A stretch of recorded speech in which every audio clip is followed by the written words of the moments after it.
Once upon a time, there was a little red hen named Ruby. Ruby lived on a farm with a cat, a dog, and a duck. One day, Ruby found some wheat seeds. Who will help me plant the seeds? She asked. Not I, said the cat. Not I, said the dog. Not I, said the dog. So Ruby planted the seeds herself. Soon, the wheat grew tall and golden. Who will help me cut the wheat? Asked Ruby. Not I, said the cat. Not I, said the duck. Not I, said the dog. So, Ruby cut the wheat alone.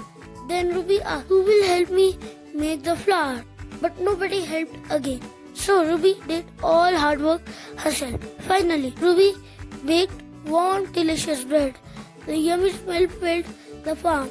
The cat, dog, and duck came running. Can we eat the bread too? They asked.